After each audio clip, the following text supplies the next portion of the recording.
Buenas tardes, licenciado. Buenas Buenas tardes. tardes. Bien, en lo que se incorporan otros compañeros, pues vamos a dar una información antes de iniciar el tema de esta noche. Tarde. Bueno, en la primera lámina o presentación que aparece en la pantalla, pues hacemos referencia al artículo 4 del Código de Ética Profesional del Colegio de Abogados de Guatemala. Y aquí se refiere básicamente a la acusación, que en este caso es una función del Ministerio Público, ya que es el ente responsable de la persecución penal y es quien a través, digamos, el Estado a través de esta institución hace o ejerce el jus puniendi contra el imputado.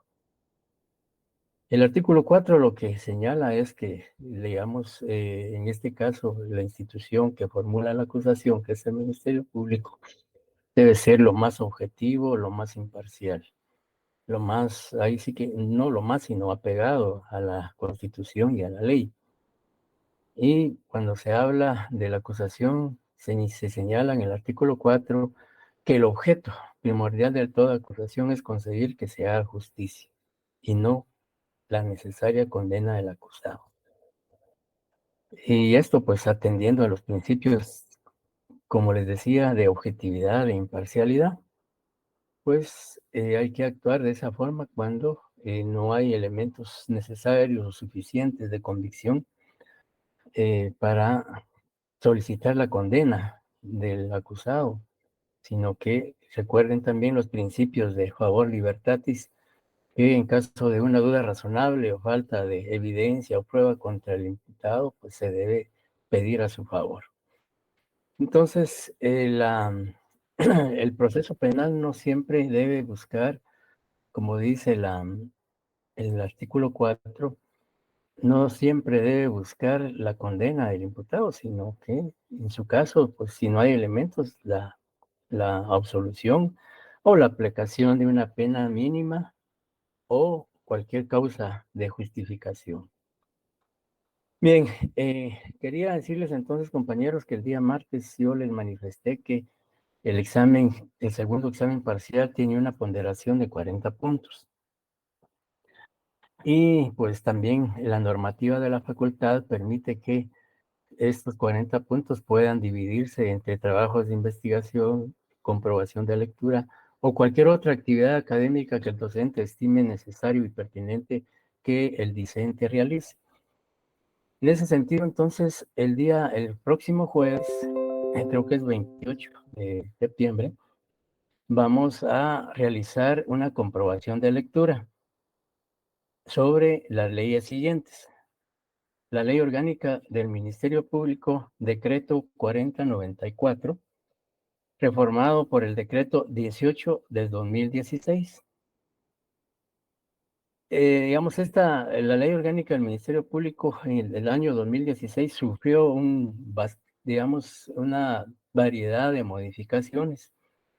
Entonces, hay que comprar, o si ya la tienen, pues establezcan de que la ley orgánica del Ministerio Público ya cuente con las reformas que se realizaron a través del decreto 18-2016.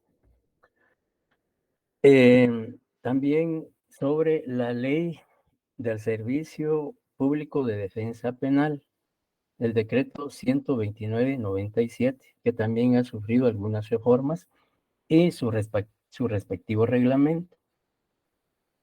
Y como tercer ley, la ley del sistema penitenciario, decreto 33-2006.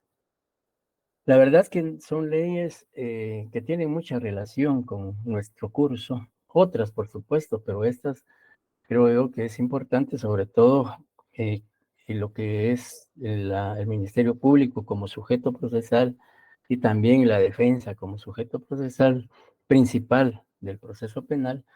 Y por supuesto, la ley del sistema penitenciario que regula los derechos y obligaciones de todo detenido o privado de libertad. Y también no vamos a leer su reglamento, porque, sino que solo la ley del sistema penitenciario, porque tiene reglamento. Realmente son leyes que no ofrecen mayor dificultad, son leyes bastante comprensibles, no son muy amplias. La ley orgánica del Ministerio Público contiene 86 artículos, la ley de defensa público penal 64 más su reglamento que son 73 artículos, y la ley del sistema penitenciario que cuenta con 102 artículos. Entonces, por favor, la comprobación de lectura sobre estas tres leyes se va a hacer el próximo jueves, en hora de clase, de 5:30 a, a 18:50 o 55. Aquí no hay extemporáneos, porque no es un examen, sino es una comprobación de lectura. De manera que, eh, pues deben conectarse todos los que están asignados a la sección, porque si no realizan la comprobación de lectura, pues ya no habrá otra oportunidad. Bien, entonces esa es la información que quería proporcionarles. Repito, comprobación de lectura para el próximo jueves en hora de clase. ¿Sobre qué ley va a versar la comprobación? Ley orgánica del Ministerio Público, decreto 4094, debidamente reformada por el decreto 18/2016. La ley del Servicio de Defensa Público Penal, decreto 129/97.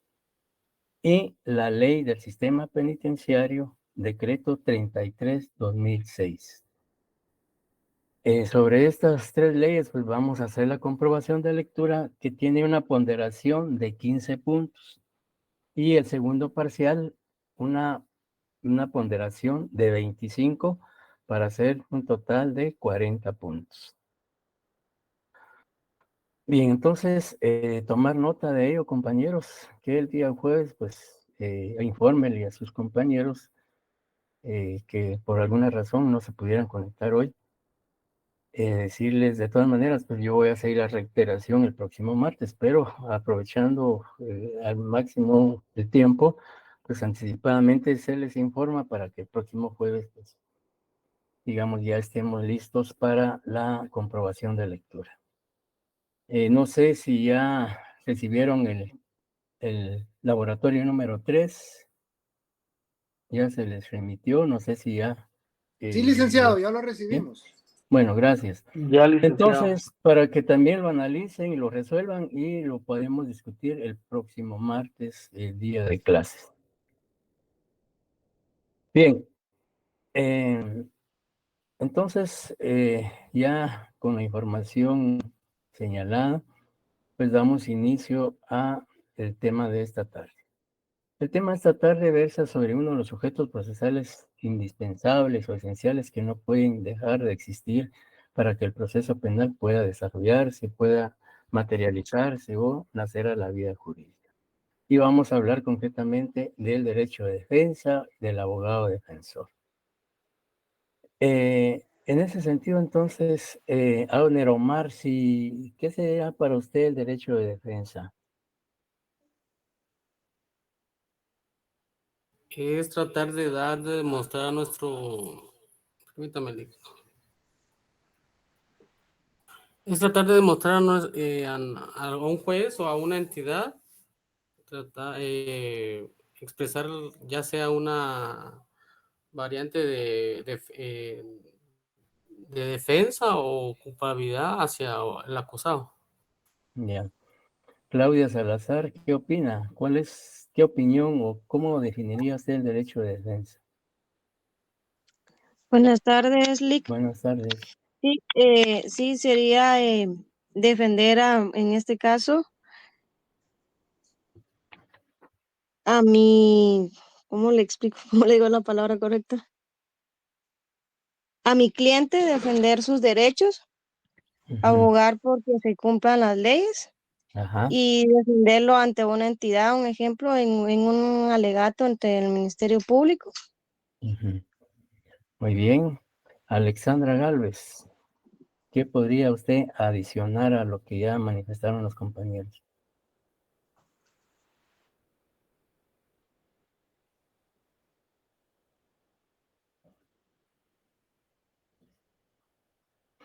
Hugo Alfredo dice que es un derecho constitucional que tiene el imputado a defenderse de las acusaciones. Luis Contenti dice ¿Escucha? garantizar el debido proceso. Sí, lo escucho. Gracias, licenciado. Tal vez solo para agregar sería tal vez como, también es como para representar de forma física o jurídica ante, Ujú, pues, tribunales, ¿verdad? ujú, Y como decía mi compañera, pues también de defender a mi cliente. ajá, ujú. Muy bien.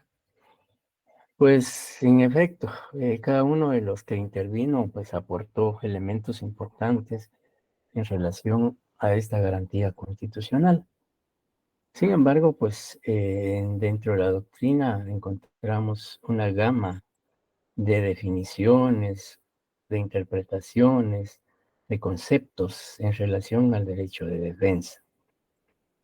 Y por ello es que pues hemos citado prácticamente dos de ellas con el propósito de ilustrarnos y tener ya una idea.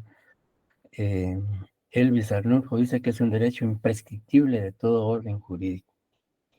Bien, en efecto, se dice que el derecho de defensa es un derecho fundamental que asiste al imputado, por medio del cual hace valer de manera efectiva sus derechos e intereses dentro del proceso penal, en condiciones de igualdad y libertad frente a los demás sujetos procesales. Si analizamos de manera aislada la primera definición, cuando se afirma que es un derecho fundamental, porque es un derecho, es una garantía reconocida, regulada, tutelada, protegida en la Constitución Política de la República de Guatemala. Y ese derecho fundamental, pues es delegado, es atribuido al imputado o a la persona que está siendo sometida a un proceso penal. Y la finalidad de esa garantía constitucional que ha sido otorgada al sindicado, pues implica que él pueda defenderse, que él pueda ejercer sus derechos ante la imputación de un hecho delictivo que le está formulando el Ministerio Público.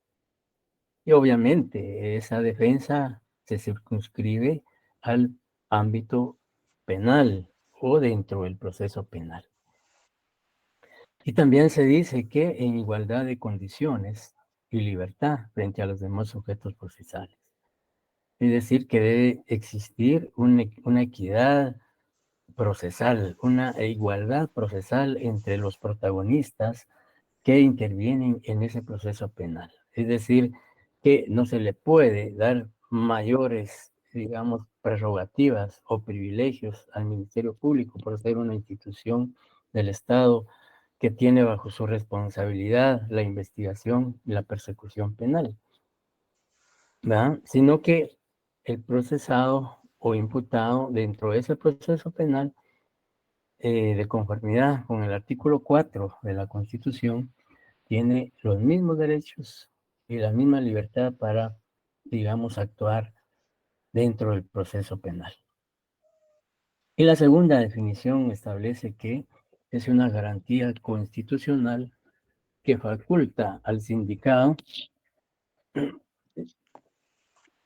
el ejercicio de sus derechos contra la pretensión punitiva que el Estado realiza en su contra dentro del proceso penal.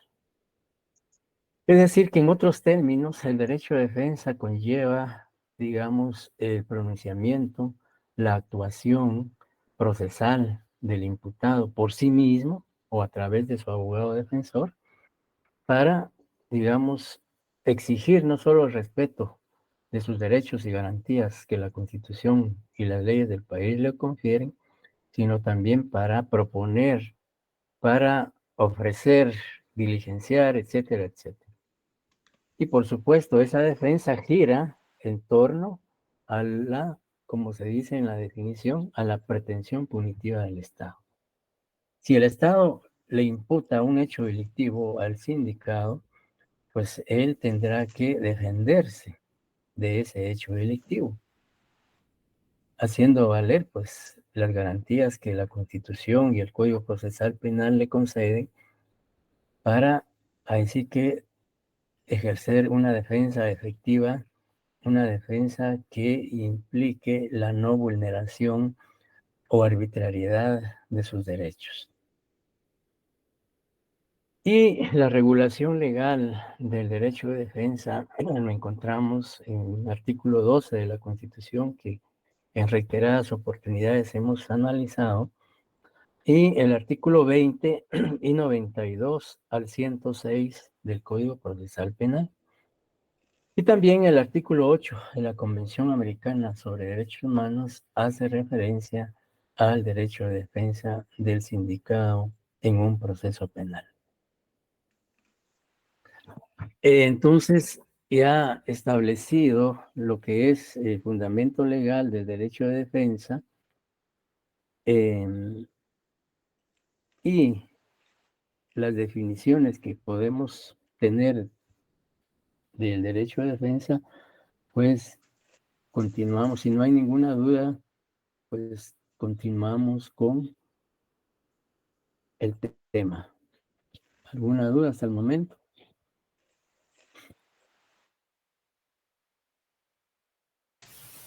¿Todo claro, Lick? Gracias. Bien, hay en tanto el Código Procesal Penal como en la doctrina se reconoce o se conoce o se admite o se acepta dos clases de defensa. La defensa material, que es la que realiza, la que ejecuta o ejerce el propio sindicato. También, como vamos a ver en un momentito, es una autodefensa, es decir, el imputado asume por sí mismo su defensa.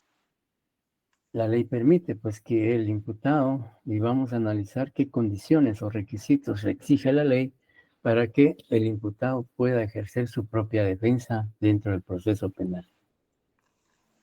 Y por otro lado, o en el otro vértice, encontramos la defensa técnica. Y la defensa técnica se le denomina técnica precisamente porque la misma es realizada por un profesional del derecho debidamente colegiado, activo, debidamente preparado, sobre todo si es en materia penal. Entonces, la defensa técnica pues es la que realiza, es la que ejecuta un profesional del derecho, un abogado. Antes de seguir, pues veamos por favor el artículo 92 y tal vez Elvis Arnulfo nos apoya dándole lectura al artículo 92.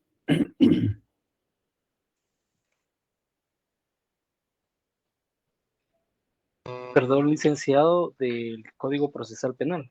Por supuesto. De acuerdo. Artículo 92, derecho a elegir defensor. El sindicado tiene derecho a elegir un abogado defensor de su confianza. Si no lo hiciere, el tribunal lo designará de oficio, a más tardar antes de que se produzca su primera declaración sobre el hecho, según la reglamentación para la defensa oficial. Si prefiere defenderse por sí mismo, el tribunal lo autorizará solo cuando no perjudique la eficacia de la defensa técnica y en caso contrario, lo designará de oficio. La intervención del defensor no menoscaba el derecho del imputado a formular solicitudes y observaciones. Gracias. Bien, al tenor de lo establecido en el artículo 92, claramente se dice que el sindicado o imputado tiene derecho a elegir un abogado de su confianza. No, bueno. ¿Por qué el legislador plasmaría en el texto del código que el imputado debe elegir un abogado de su confianza? ¿Por qué cree que se da esa situación, Norma Lisset Castro?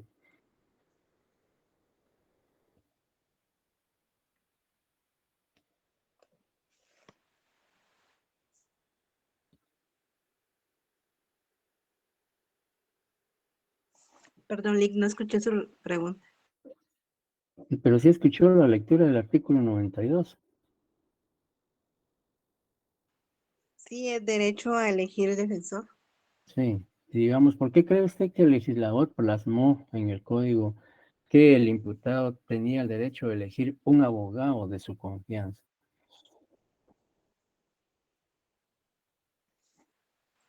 Para cumplir con nuestro derecho de defensa, para estar certeros de que él nos va a defender.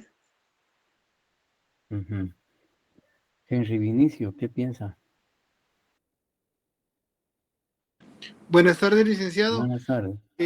Primero para tener redundando un poco, para tener ese derecho de podernos defender, pero sobre todo poder elegir al abogado, como dice ahí, de confianza, seguro que es el artículo, o de confianza o de preferencia de confianza, y que no se nos sea negado. Pero por otro lado, también cuando la situación económica no lo permita, el Estado nos debe proporcionar uno. Esto con la finalidad de que no seamos únicamente juzgados, como decía usted anteriormente, por el Ministerio Público directamente, sino que tengamos ese derecho, ¿verdad?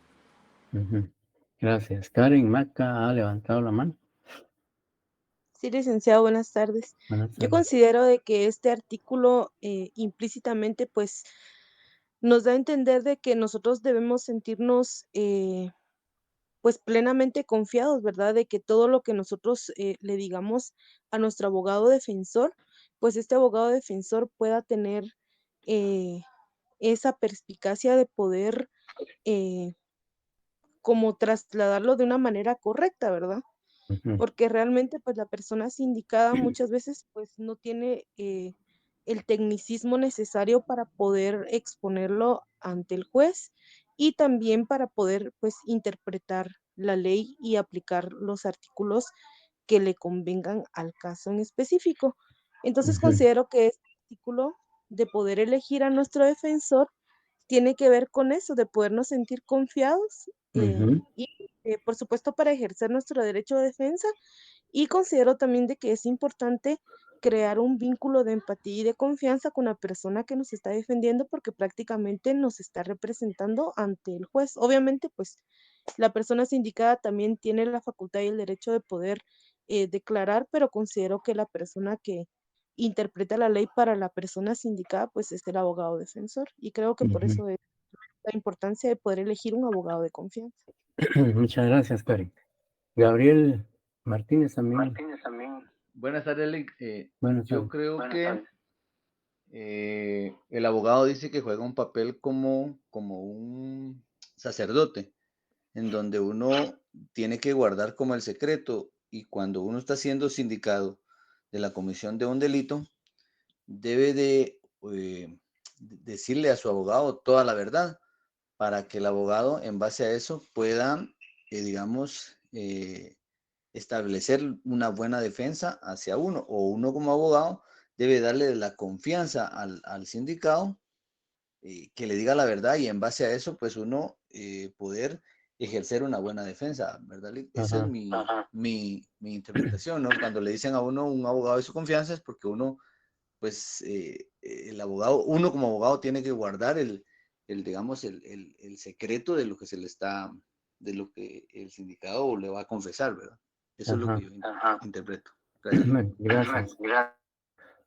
Hugo Alfredo Benítez Ruano dice que es para tener confianza con el abogado, para comentarle los asuntos personales sin el riesgo de traición.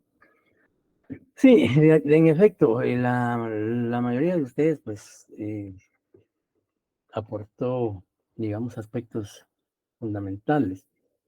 Y en efecto, pues cuando la ley dice que elegir un abogado de su confianza es porque el imputado, aparte de que, digamos, pone en manos de un abogado su vida, su libertad, su patrimonio y derechos e intereses, pues como decía Karen, la certeza que él debe tener en que sus derechos y sus intereses van a ser defendidos de manera eficiente, de manera de conformidad con la ética profesional, asumiendo el abogado defensor con responsabilidad, con profesionalismo, el ejercicio de esa defensa.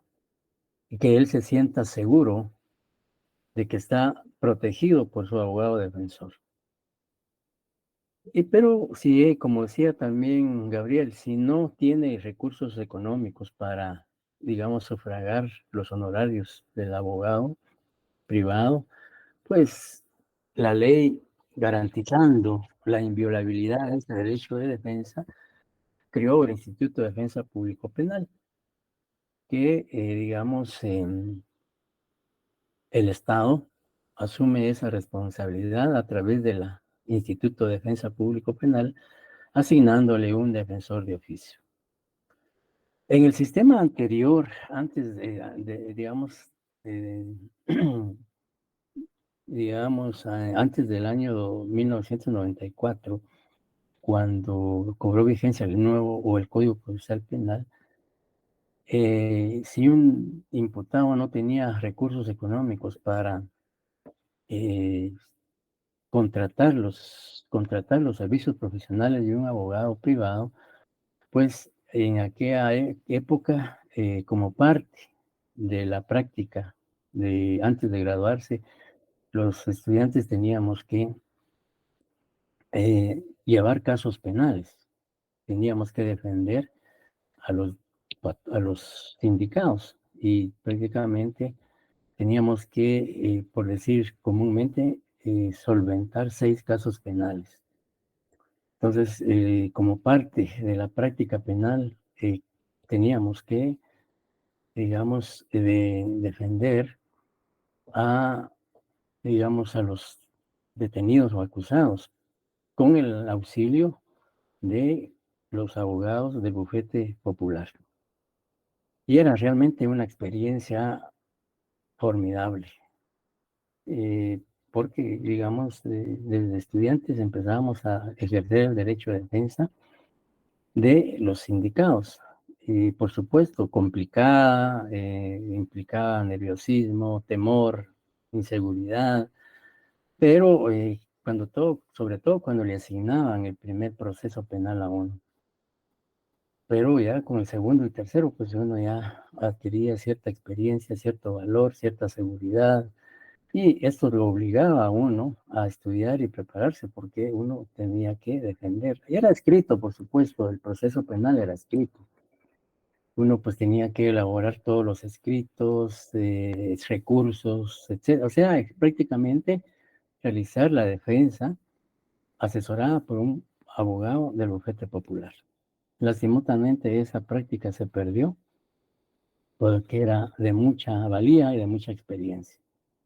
Es un comentario nada más. Bien, entonces vemos que garantizando el derecho de defensa puede el imputado contar con un abogado defensor de su confianza o bien uno nombrado de oficio por el juez o tribunal si él no tuviera recursos.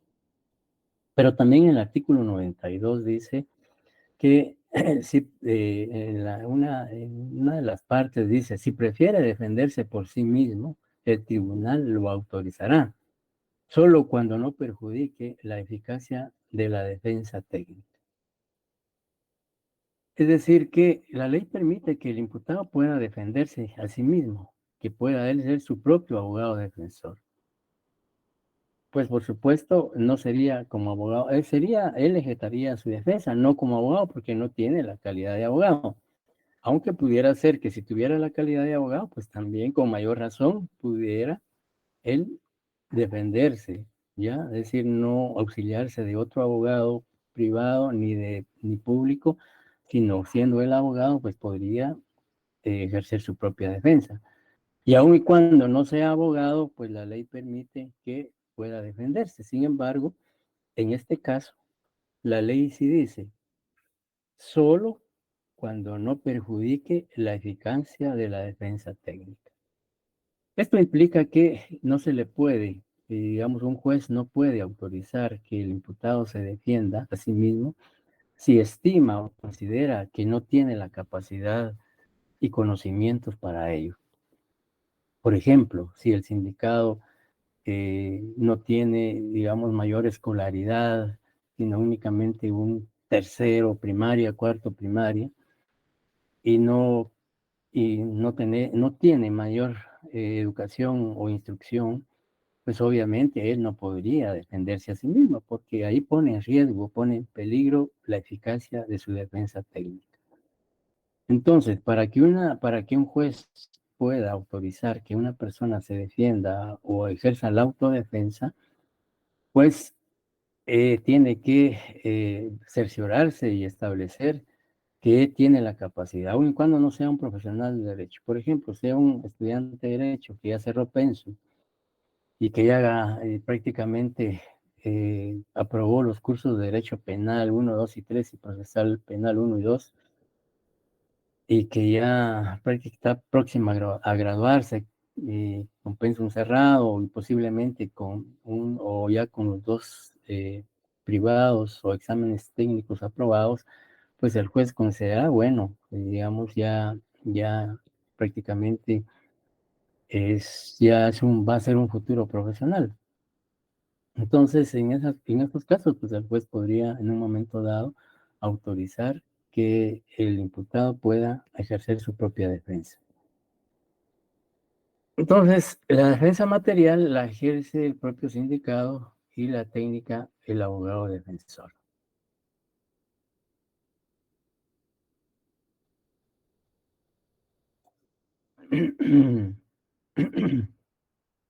Bien, en cuanto a la defensa material, la defensa material ya se dijo que es la que realiza el propio sindicado.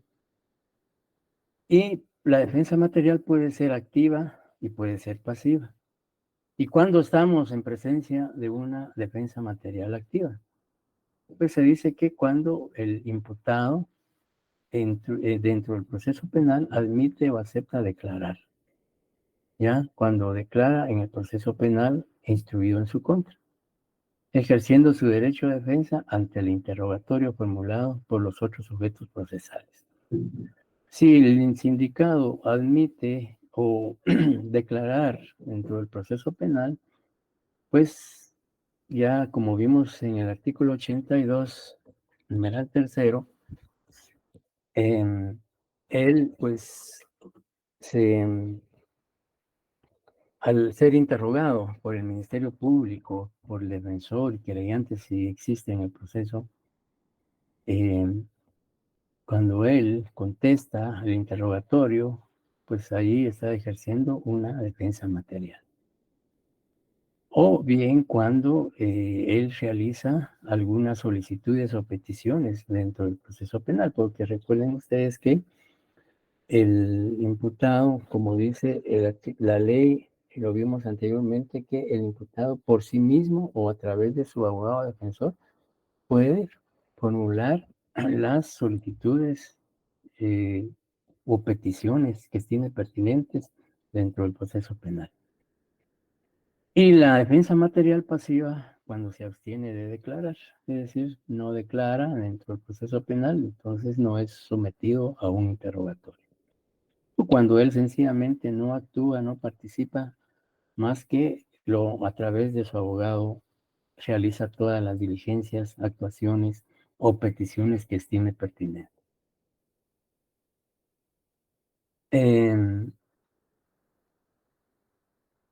La defensa técnica.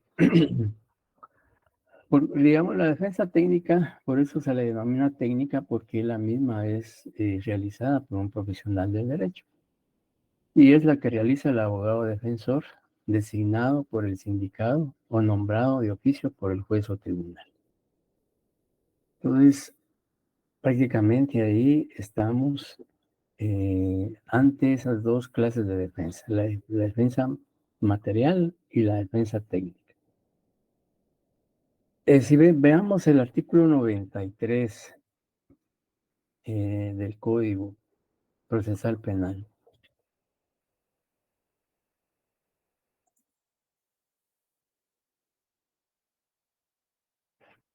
Alguien que le pudiera dar lectura al artículo 93, por favor. Artículo 93, aptitud. Solamente los abogados colegiados activos podrán ser defensores. Los jueces no permitirán que a través del mandato se contravenga esta disposición. Muchas gracias.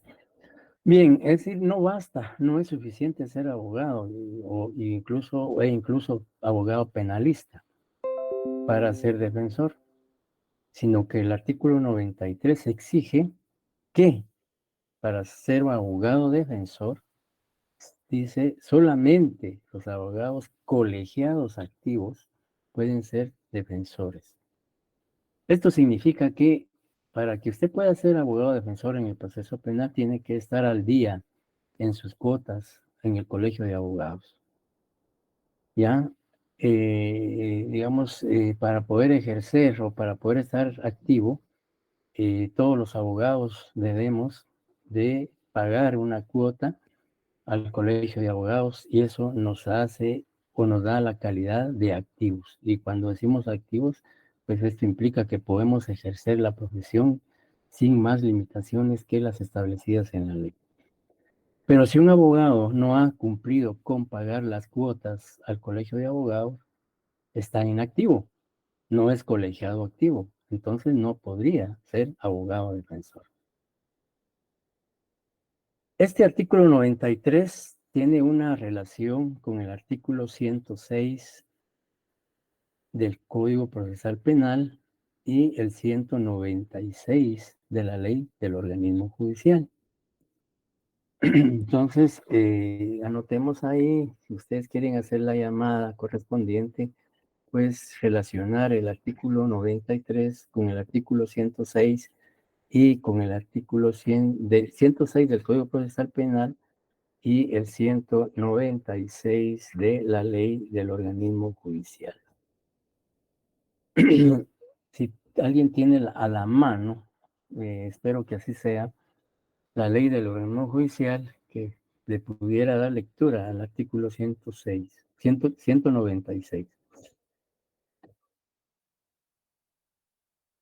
Angelic, buenas tardes. Buenas tardes. Dice, artículo 196, calidad de abogado. Para ejercer la profesión de abogado se requiere el título correspondiente, ser colegiado activo, estar inscrito en el registro de abogados que se lleva en la Corte Suprema de Justicia, estar en el goce de derechos ciudadanos y no tener vigente ninguna clase de suspensión. Ninguna autoridad judicial, administrativa o de otra índole puede limitar el ejercicio de la profesión de abogado, salvo que esté fundada en ley. Muchas gracias. Pues ahí también claramente el artículo referido indica que debe ser colegiado activo, entre otros requisitos.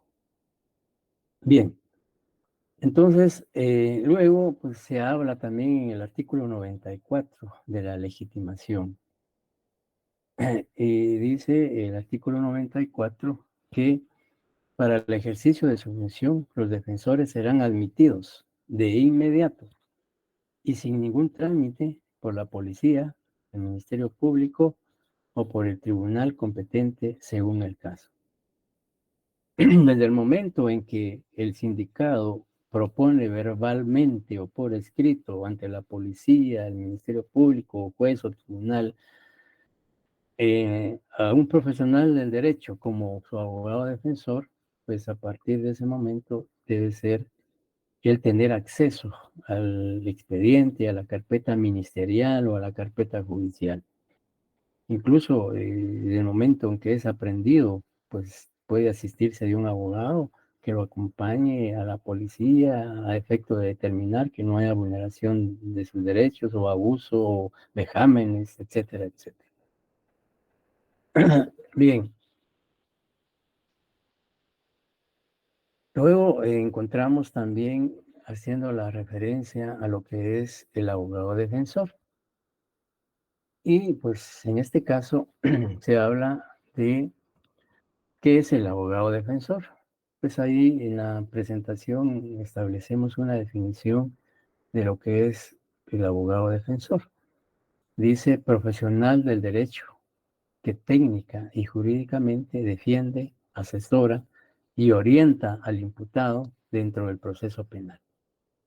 La función del abogado defensor, pues, tiene que ser, como les decía anteriormente, con responsabilidad, con eficiencia, apegado a la ley, al Código de Ética Profesional, tratando de, ahí sí que luchar por defender los derechos e intereses de su patrocinado, de su defendido.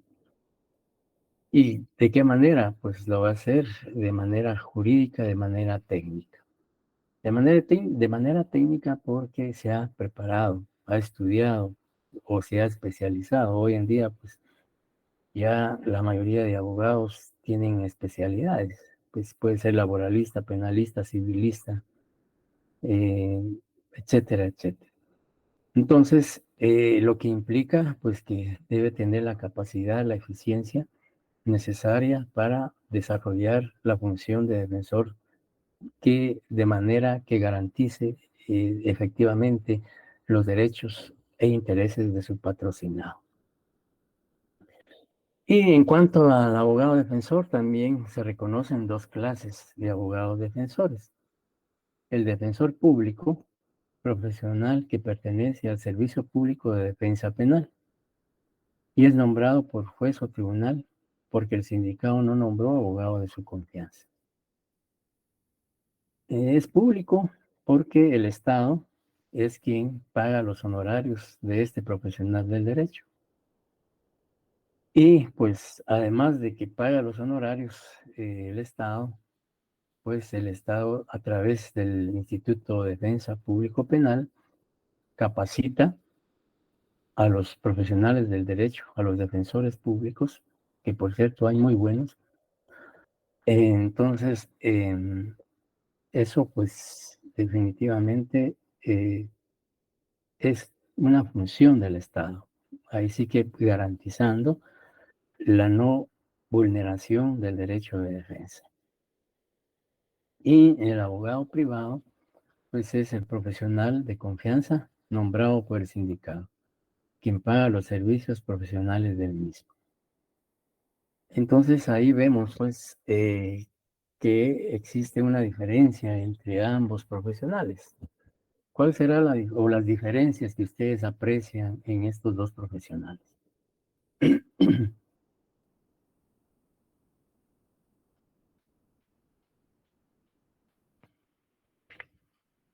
¿Me están escuchando? Sí, licenciado. Sí, licenciado. A ver, Melissa, ¿qué diferencia hay entonces entre el abogado defensor público y el abogado defensor privado?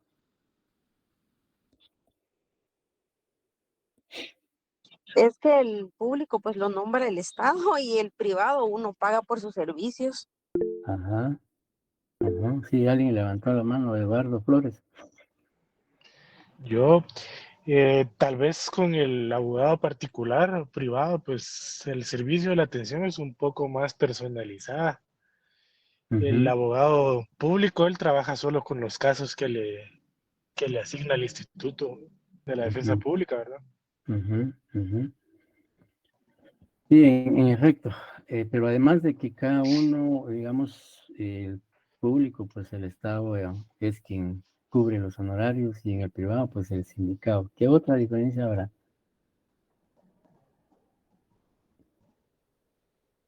Luis Sánchez.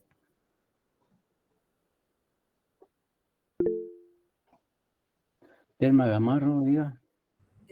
Podría ser que el abogado defensor público no tenga tanto tiempo como para dedicarle al caso de la persona, ¿verdad? Que está defendiendo, porque realmente le asignan muchos casos, demasiados para una persona. Entonces, es mejor tal vez el privado si tiene más tiempo para desarrollar una buena defensa. Sí, miren, y yo creo que otra diferencia es que el defensor público, pues lo nombra de oficio un juez o tribunal, ¿ya? En tanto que, digamos, el privado, pues lo nombra el propio sindicato. Y en efecto, pues, digamos, los defensores públicos, pues, cantidad de casos los que tienen asignados. Y realmente es un trabajo heroico que realizan. Al igual que fiscales, pues muchos fiscales, cantidad de casos que tienen, y también es un trabajo heroico que realizan. Y que eso de una u otra manera muchas veces no les permite quizá dedicarles 100% a los casos porque tienen que atender diferentes casos. Ya, digamos, en algunas ocasiones, muchas veces a un fiscal, por ejemplo, a veces ha ocurrido, no sé si ahora, pero antes ocurría de que a un fiscal, pues horas antes, igual que a un defensor, puede darse el caso, que horas antes de una audiencia les dicen, mire, vaya a cubrir esta audiencia, porque el fiscal o el defensor asignado no puede, porque tiene otra audiencia que atender. Y ni modo, pues hay que ir, ¿va? Y ahí hay que tratar la manera de ver cómo hacer un buen trabajo. Bien, alguien levantó la mano.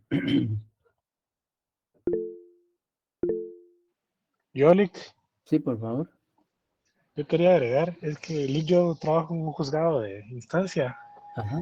y les quería contar a razón de anécdota lo que usted comenta, Instancia ¿verdad? Que penal. sí, correcto, en sexto Ajá. de instancia penal. Cómo no. Pues lo que usted comenta, yo estuve un tiempo en el área de audiencias y sí, la carga laboral es muy grande tanto para el Ministerio Público como para la defensa pública, ¿verdad? Y también para Y los sí, jueces. bueno, sí, también para sí, los auxiliares judiciales y los jueces, ¿verdad? Ajá, ajá. Pero bueno, en sí a lo que creo yo es que hay casos, ¿verdad? Donde sí se nota cuando el fiscal o el abogado tienen estudiado, conocen y analizan el expediente, a cuando solo vienen y tienen que cubrir y solo pasan a leer, porque muchas veces se quedan sin argumentos, no conocen, no saben. Fíjense que cuando hay algún ya sea fiscal o abogado defensor que tiene conocimiento del expediente, ni siquiera lo tocan, ¿no? Que ellos argumentan lo Exacto. que exponen lo que ellos saben, ¿verdad? En cambio, cuando no saben, cuando están cubriendo, están volteando el expediente, se van para un lado al otro y no saben, ¿verdad? Sí, es Entonces cierto. sí se nota la diferencia entre. Entonces, pero sí, definitivamente no es culpa de ellos, pues, sino que es en realidad responsabilidad del sistema, ¿verdad? Porque la carga Claro, laboral es muy grande, ¿verdad? Entonces las instituciones no se dan abasto. exacto.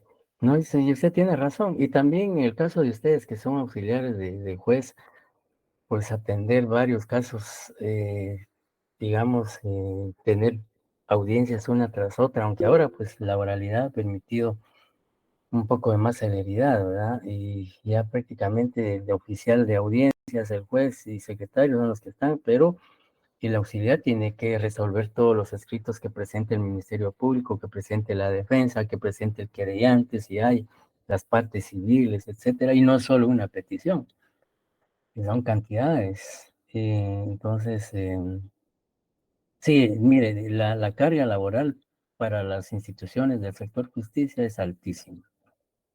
Y ahora pues hay mucha facilidad en cuanto digamos, eh, a las herramientas que se tienen. Digamos, la computadora, la tecnología, ha por lo menos permitido eficientar de alguna manera el trabajo. Antes, por ejemplo, antes de que se implementara el sistema acusatorio y la vigencia del Código Procesal Penal, antes de 1994, los oficiales de los tribunales penales, digamos, tenían que trabajar en máquina con 5 o 6 copias, con papel carbón, y si usted se equivocaba, pues no es como ahora que sencillamente la computadora usted borre, suprime y punto, ¿va? O graba, etcétera. Si se echaba a perder un acta, una diligencia, pues había que testar, si era bien complicado. Y ahora pues también, no obstante que la tecnología ayuda, la carga de trabajo es fuerte. Bien, y es importante pues compartir estas experiencias porque de una u otra manera el sistema ha cambiado, pero también es aun y cuando hay muchas actuaciones, la mayor parte de diligencias son orales, siempre tienen algún grado de dificultad. Bien, Manuel levantó la mano, no sé. Manuel Sí, Chile. buenas tardes, licenciado. Solo como forma de anécdota también. Yo trabajo en el Ministerio Público Ajá. y hace unas semanas acaban de hacer una reestructuración interna en la fiscalía en la que yo trabajo. Ujú.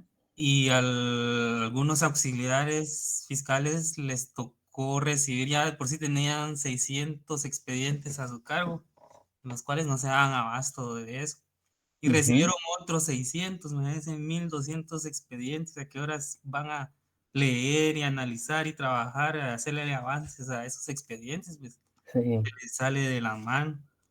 Hace unos Pues, días, una auxiliar fiscal le dijeron de un día para otro que tenía que cubrir una audiencia y pues la pobre pasó, dice que toda la noche leyendo el expediente porque sí era algo grande para lograr pues medio hacer algo en la audiencia. ujú. No, y eso es cierto, y, no, y eso es de antes y de ahora y seguirá así, de que tanto en a defensores públicos como a fiscales, auxiliares fiscales o agentes fiscales, lo que decía Manuel, horas antes dicen a uno, mire, por favor vaya a cubrir esta audiencia, cuando es una audiencia que no ofrece mayor dificultad. Pero también ocurre de que le dicen, mire, el fiscal a cargo de este caso tiene otras diligencias que atender y mañana tiene debate o juicio oral y por favor vaya usted a cubrir el debate. Entonces tiene que, como decía Manuel, en la noche leer, estudiar, y etcétera, etcétera.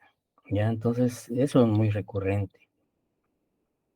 Bien, entonces continuamos entonces con lo relativo. Ya vimos la aptitud para ser colegiado en el artículo 93, la legitimación en el artículo 94 y pues también en el artículo 95. Si alguien le pudiera dar lectura del artículo 95. ¿Se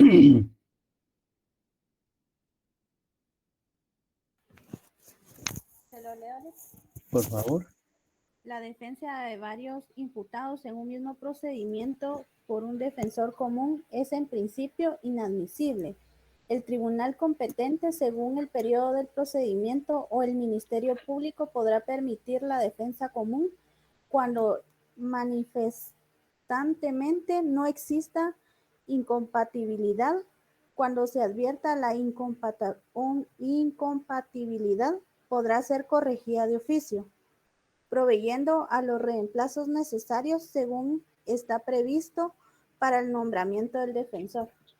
Gracias. Bien, lo que el artículo 95 nos quiere decir es que, digamos, el procesado o el sindicado en un mismo proceso no puede ser defendido por más de dos defensores, ¿ya? O bien, como dice, la defensa de varios imputados en un mismo procedimiento por un defensor común es inadmisible en principio, dice el primer párrafo. Es decir, que si, digamos, en un proceso penal existen 5 sindicados o procesados y, digamos, quieren que el mismo abogado defensor sea para los 5, pues en la ley, según el párrafo primero del artículo 94, dice que no se puede admitir. Y pienso que ese artículo debió quedar hasta ahí. Sin embargo, en el segundo párrafo dice, el tribunal competente, según el periodo del procedimiento o el Ministerio Público, podrá permitir la defensa común cuando manifiestamente no exista incompatibilidad. Realmente, a mi juicio, este párrafo está de más, porque entonces, ¿se acepta o no se acepta un defensor común? Porque por un lado, el primer párrafo del artículo 95 dice que en principio es inadmisible. ¿Y por qué? Porque imagínense ustedes que un abogado defensor está velando por los derechos e intereses de 5 procesados.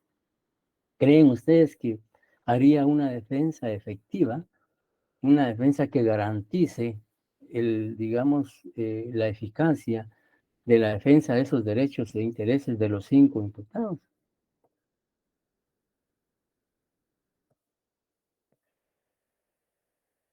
Escucho opiniones.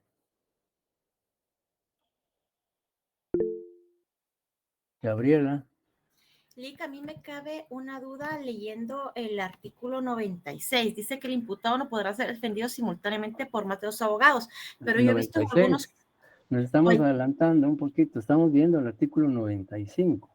Ay, es que a mí me cabe una duda, porque yo he visto, por ejemplo, en casos de alto impacto que llegan con más de un abogado. Por Sí, ejemplo, es que la ley sí permite que el imputado pueda ser defendido por 2, pero no más de 2 en una misma diligencia, en una misma audiencia. ¿Ya?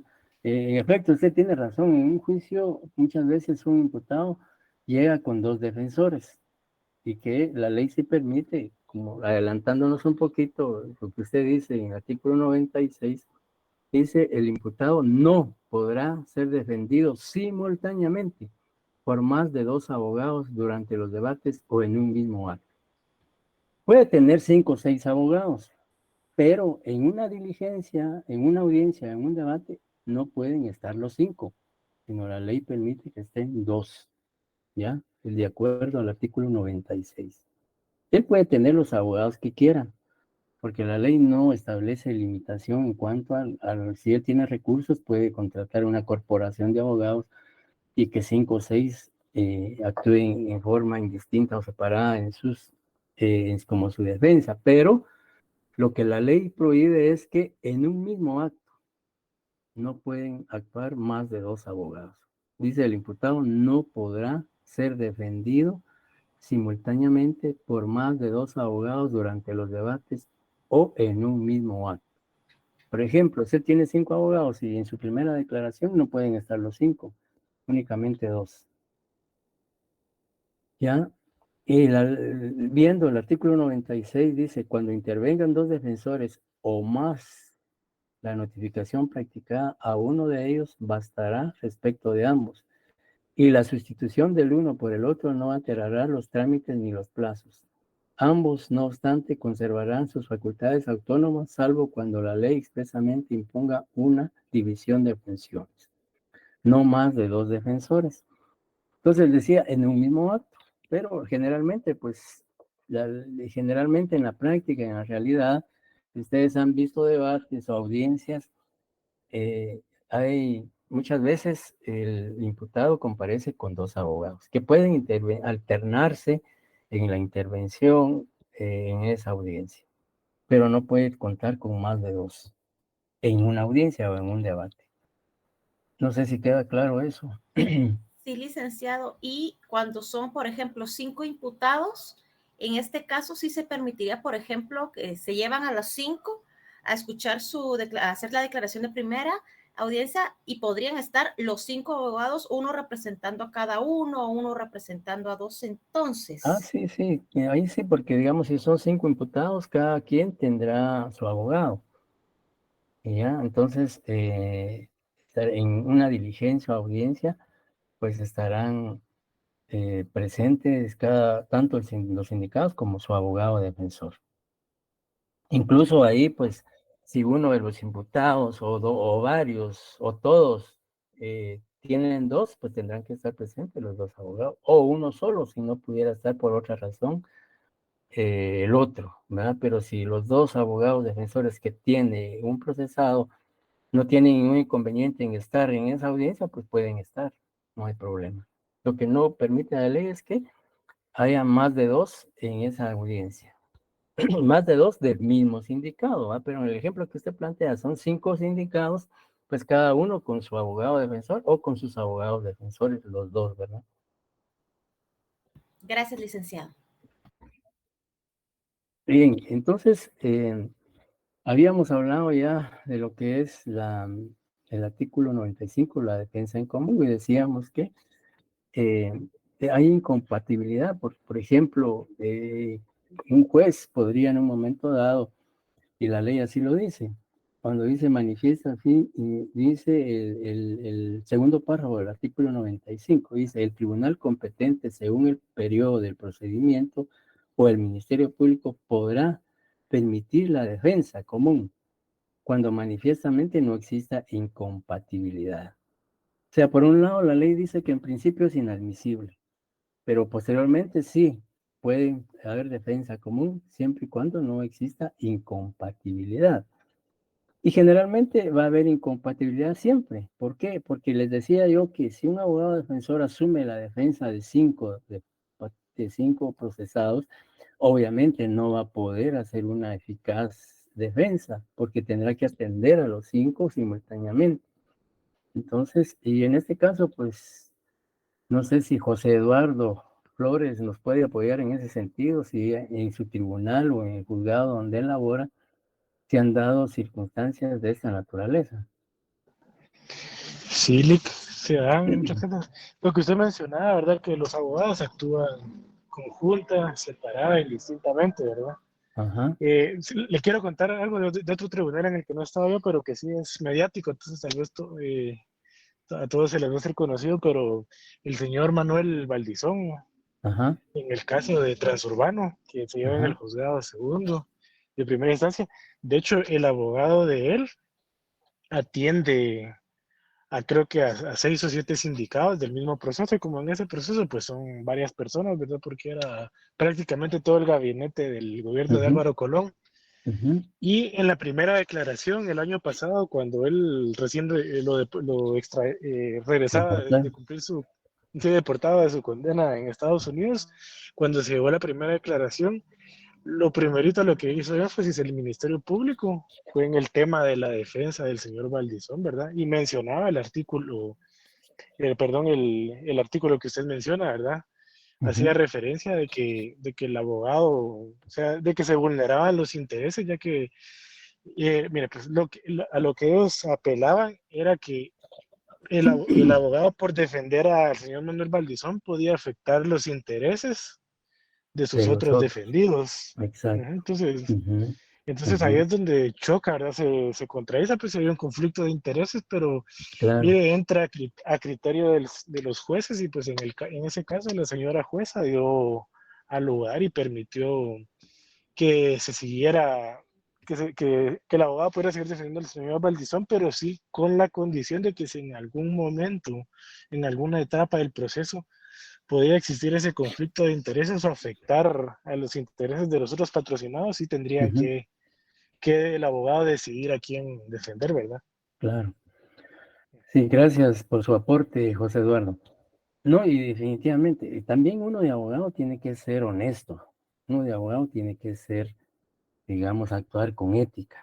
Y uno sabe que no va a poder defender eficazmente a todos, a los 5, por ejemplo, pues entonces no aceptar, ¿ya? Y no aceptar, decir, mire, definitivamente yo no puedo asumir su defensa porque voy a asumir la defensa de X, Y persona, y eso me va a implicar tiempo, para análisis del expediente, actuar en diligencia, y además yo tengo otros compromisos, etcétera, etcétera.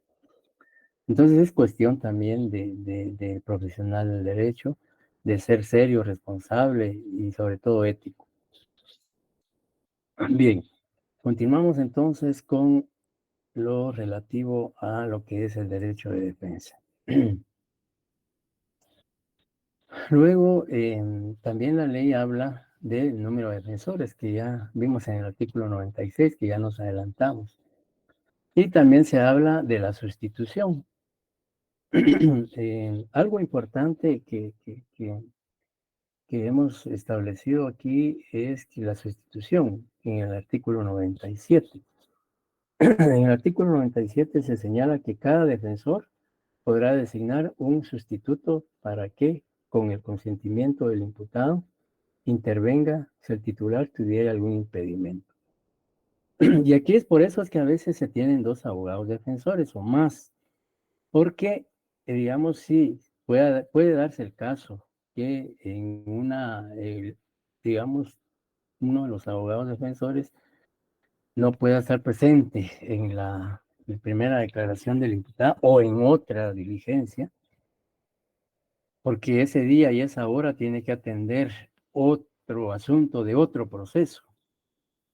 Entonces, puede nombrar a un sustituto para que lo represente en esa audiencia o en esa diligencia a efecto de no dejar al imputado sin defensa o sin su derecho de defensa.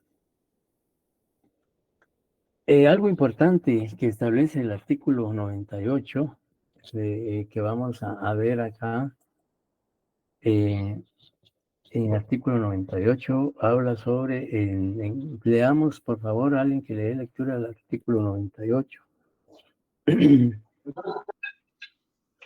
Nombramiento en caso de urgencia.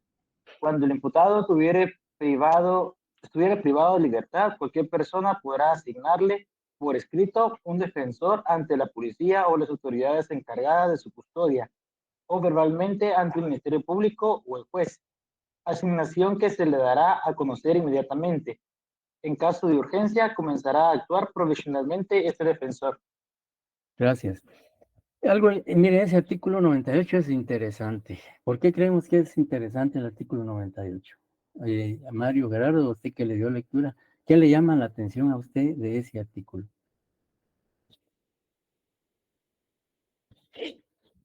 Quizá, bueno, desde mi parte, desde mi punto de vista, pienso que tal vez como el derecho que da a cualquier persona de poder asignarle a un defensor, lo veo como particularmente pues, especial, ¿verdad? Porque pareciera que tuviera como tipo mandato, ¿verdad? Por la persona que está bajo custodia del imputado, por así decirlo. Ajá, ajá. Sí, en efecto, esa es, digamos, una de las situaciones, podríamos decir, relevantes de ese artículo. Sandra González. ¿Ha levantado la mano o se quedó con la mano levantada? Buenas noches, disculpe, ahí sí que también una vivencia, yo trabajo para el sistema penitenciario y sí, relativamente hay una carga muy grande de expedientes para beneficio de reducción de penas. Y este artículo beneficia bastante al privado porque la mayoría de abogados defensores de la defensa pública penal, valga la redundancia, ellos no pueden hacer la visita carcelaria para que el privado firme el oficio o donde los nombra. Entonces, no sé si en estos casos se puede, pero yo me he dado cuenta que algunos familiares son los que solicitan el abogado, ¿verdad? De la defensa para poder llevar el beneficio y la mayoría pues también se van a abogados privados porque cuesta mucho que salga el beneficio con la defensa pública penal, ¿verdad? Claro, claro. Bien, en efecto, mire lo que decía Mario Gerardo, llama la atención que la ley faculta, la ley le otorga un derecho a cualquier ciudadano, ¿ya? O cualquier persona para asignarle por escrito un defensor a un sindicado. Pero, ¿qué requisitos? O sea, no es, digamos, simplemente que se le otorga a un ciudadano nombrar un abogado defensor cuando esta es una función de un juez o tribunal, etcétera. Digamos, pero el mismo artículo establece ahí en qué condiciones o bajo qué circunstancias es que se da esta situación. Dice, cuando el imputado estuviera privado de libertad. Si está privado de libertad, cualquier ciudadano puede nombrarle un abogado defensor por escrito. Y lo puede hacer ante la policía, a las autoridades encargadas de su custodia o verbalmente ante el Ministerio Público o el juez. Asignación que se dará a conocer inmediatamente. Entonces, en caso de urgencia, comenzará a actuar provisionalmente este defensor. Entonces, dos situaciones, que sea un caso de urgencia y que esté privado de libertad. Solo en esos casos puede cualquier ciudadano nombrar un abogado defensor por escrito al procesado. Ahí sí que para garantizar su derecho de defensa. Luego, en los demás artículos que señalamos ahí, pues está el artículo 99, el nombramiento posterior de abogado. Dice, el imputado puede designar posteriormente otro defensor, reemplazando al anterior que ya interviene en el procedimiento. Pero este último no podrá abandonar la defensa hasta que el nuevo defensor acepte su cargo. Por ejemplo, puede darse el caso que inicialmente el imputado no nombre abogado defensor de su confianza y lo hizo el juez o tribunal nombrándole un abogado de la defensa pública. Pero posteriormente el sindicado puede, ahí sí que sustituir a este defensor público por un privado, ¿ya? Pero la ley dice que el defensor público que está nombrado no puede abandonar la defensa hasta que el privado asuma la responsabilidad de la defensa. Y también se da la otra situación, en el segundo párrafo, dice, el mismo derecho existe para reemplazar al defensor nombrado de oficio por uno propuesto por el imputado. Puede darse a la inversa. Puede darse el caso de que inicialmente el procesado nombró un abogado a su confianza, pero por diferentes razones, porque ya no tenga la capacidad económica para seguir cubriendo los honorarios del abogado, o no, inicialmente le pudo tener confianza, pero después ya no, entonces puede sustituirlo por uno de oficio. El artículo 101 se refiere a las facultades que tiene tanto el abogado defensor como el imputado, y dice tanto el imputado como su defensor pueden indistintamente pedir, proponer o intervenir en el proceso sin limitación en la forma que la ley señala. El imputado tiene derecho, por ejemplo, a presentar alguna petición al Ministerio Público o al juez que está controlando la investigación del Ministerio Público. Cualquier petición, si él quiere hacerla. Si no, pues a través de su abogado defensor, pero la ley le permite que él pueda hacerlo personalmente. El artículo 102 habla sobre la renuncia del abogado defensor. Y pues es una facultad que la ley le otorga al defensor, dice, podrá renunciar al ejercicio de la defensa técnica, en cuyo caso el Ministerio Público o el tribunal competente fijará un plazo para que el imputado pueda reemplazarlo, vencido al cual será sustituido por un defensor nombrado de oficio por el tribunal. Acá, algo importante del 102 es que en la última parte dice, el renunciante no podrá abandonar la defensa hasta que intervenga su sustituto. Y aquí también hay una prohibición. No se podrá renunciar durante el debate o las audiencias. Digamos, imaginémonos que el imputado está ahí sí que prestando su primera declaración ante el juez. En esa audiencia está siendo representado por un abogado de oficio o privado, pues en esa audiencia el defensor no puede renunciar porque dejaría sin defensa al imputado, ¿ya? Aun y cuando pues podría darse el caso de que el juez suspenda la audiencia, la reprograme, etcétera, pero la ley es clara, dice no se podrá. Y al decir no se podrá es imperativa la norma. En cuanto al abandono, que hay renuncia y hay abandono. Y digamos, si el defensor del imputado sin causa justificada abandona la defensa o la deja sin asistencia técnica, sin perjuicio de las responsabilidades en que ello incurra, intervendrá el sustituto. Ante la imposibilidad de éste, se procederá a su reemplazo inmediato por un defensor nombrado de oficio, etcétera, etcétera. Si un abogado defensor abandona la defensa, ¿cometerá algún delito? Pregunto. José Eduardo. No, Lic, pero en este caso los señores jueces certifican al colegio de abogados, al Ministerio Público y al colegio de abogados y notarios, al Tribunal de Honor, correcto, para que se haga la sanción interna respectiva. Ajá. Ya. ¿Y qué piensan los demás?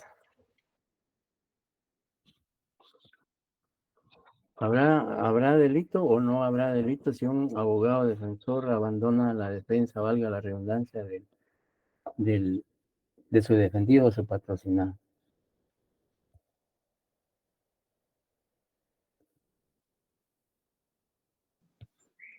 Sí hay delito, licenciado. Por eso ¿Cuál es? dice la ley que no pueden abandonar el caso. ¿Qué delito será?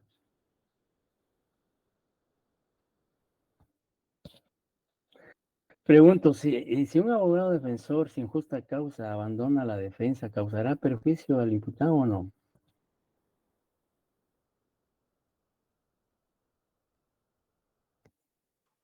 Sí, le causa perjuicio, licenciado, porque lo deja sin defensa.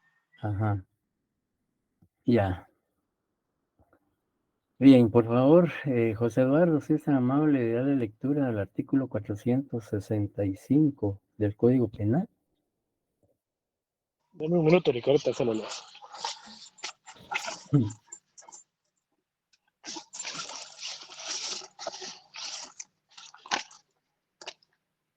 $465. Código Penal. Código Penal. Ajá.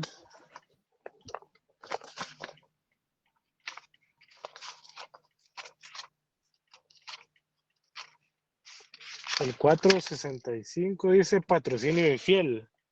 El abogado o mandatario judicial que de cualquier modo perjudicare deliberadamente los intereses que le estuvieren confiados será sancionado siempre que el hecho no constituyere un delito más grave, con prisión de 1 a 3 años e inhabilitación especial por el doble del tiempo de la condena. Gracias. ¿Qué piensan? ¿Habrá delito o no?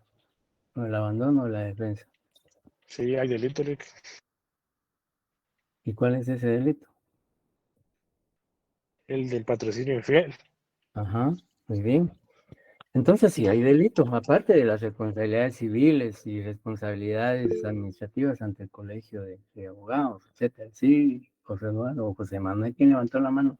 Yo, José Eduardo, no, es que Sí. yo no sabía esto, Rick, nunca había caído en el artículo, por eso yo no quise venir a responderle, porque yo en el caso, en mi experiencia, lo que yo he visto es que por lo regular certifican al Ajá, CAN, ¿verdad? Pero nunca exacto, había sí. visto que Sí, hubiera un digamos, delito penal, pues sí. ajá, el juez certifica lo conducente al Ministerio Público para que investigue. Entonces ya puede ser que el juez indique, como el juez es el que tipifica el delito, pues puede ser que el juez certifique lo conducente al Ministerio Público de una vez indicando por qué delito, o sencillamente certifica lo conducente para que el Ministerio Público investigue y deduzca qué delito o qué tipo penal se le puede imputar al abogado que abandonó la defensa. Bien, entonces en los demás artículos 104 y 105 y 106 existen otras circunstancias relacionadas con la defensa técnica del defendido. Bien, si no hay ninguna pregunta, concluimos nuestra clase de esta noche. Y pues tal vez solo recordarles quizá a los compañeros que se conectaron tardíamente, es solo reiterar que para el próximo jueves en horario de clase vamos a tener comprobación de lectura como parte de, digamos, de la ponderación de segundo parcial. Pues el segundo parcial tiene un punteo de 40 puntos que puede ser dividido en trabajos de investigación, comprobaciones de lectura o cualquier otra actividad académica que el estudiante pueda realizar, pero en este caso vamos a hacer comprobación de lectura ya reiterando sobre las leyes siguientes, la ley orgánica del Ministerio Público, decreto 4094, reformado por el decreto 18/2016, ley del Servicio de Defensa Público Penal, decreto 129/97 y sus reformas, y también su reglamento.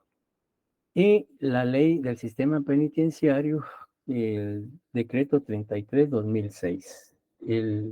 Vamos a hacerlo de 5:30 en adelante a 7:05, porque pues hay que atender la otra sección. En esta comprobación de lectura no hay extemporáneo, no hay extraordinario, sino que el que se conecta y realiza la comprobación, pues qué bueno, y el que no, pues lamentablemente no habrá otra oportunidad. Así es que, Sheila, no sé, ¿quería alguna pregunta? Buenas noches, licenciado. Solo solicitarle, disculpe la molestia, si pudiera poner en pantalla nuevamente la diapositiva 2. Es que se me desconectó la computadora en ese momento, Lick, disculpe. 2. Sí, la 2, por favor, Lick.